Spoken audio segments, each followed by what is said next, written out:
بسم اللہ الرحمن الرحیم، شروع اللہ کے نام سے جو بڑا مہربان نہایت رحم کرنے والا ہے۔ السلام علیکم ورحمۃ اللہ وبرکاتہ۔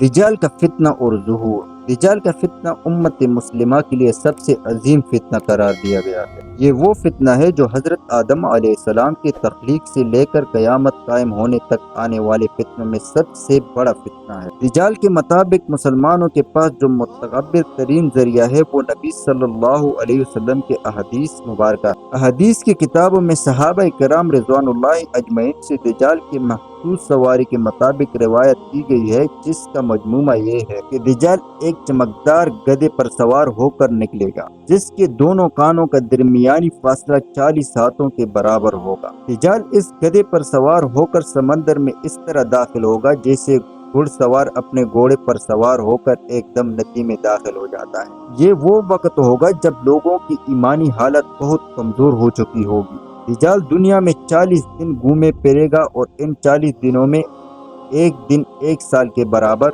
ہوگا اور ایک دن ایک مہینے کے برابر، جبکہ ایک دن ایک ہفتے کے برابر ہوگا، جبکہ بقیہ ایام معمول کے مطابق ہوں گے۔ دجال کے لیے زمین سمیٹ دی جائے گی، یعنی وہ بہت تیز رفتاری سے سفر کرے گا اور سورج کے غروب ہونے کے مقام پر اس سے پہلے پہنچ جایا کرے گا۔ سمندر کا پانی اس کے ٹخنوں تک پہنچے گا۔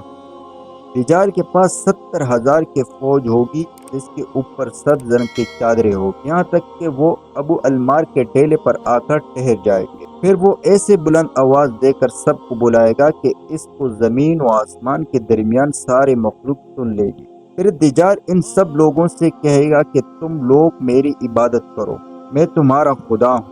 اس موقع پر رسول اللہ صلی اللہ علیہ وسلم فرماتے ہیں، تمہیں پتہ ہو کہ تمہارا رب ایک آنکھ والا نہیں ہو سکتا، بھلا وہ رب جو دوسروں کو آنکھیں دیتا ہے وہ خود کیسے بینائی سے محروم رہ سکتا ہے؟ اس بدبخت دجال کے ماتھے پر کافر لکھا ہوگا، جسے صرف مومن ہی پڑھ سکے گا اور وہ اسے پہچان لے گا۔ دجال اپنے گدھے پر سوار ہو کر ساری زمین پر گھومے گا۔ زمین کا کوئی حصہ، چاہے وہ پہاڑی ہو یا میدانی ہو یا صحرائی، کوئی علاقہ ایسا نہیں بچے گا کہ جہاں وہ نہیں جا پائے گا، سوائے مکہ مکرمہ اور مدینہ منورہ، کیونکہ اللہ تعالیٰ نے ان دونوں جگہوں کی حفاظت خود فرشتوں کے ذریعے فرمائے گا۔ دجال جب وہاں داخل ہونے کی کوشش کرے گا تو فرشتہ اس کا رخ پھیر دے گا۔ ان احادیث کی بنیاد پر یہودی خاص طور پر گدھے کی تعظیم کرتے ہیں اور وہ اپنی خفیہ عبادتوں میں گدھے کو ضرور شامل کرتے ہیں۔ بعض لوگوں کا یہ دعویٰ ہے کہ عبادت کے دن خفیہ طور پر یہودی ایک گدھے کو اٹھا کر بیت المقدس میں لے جاتے ہیں،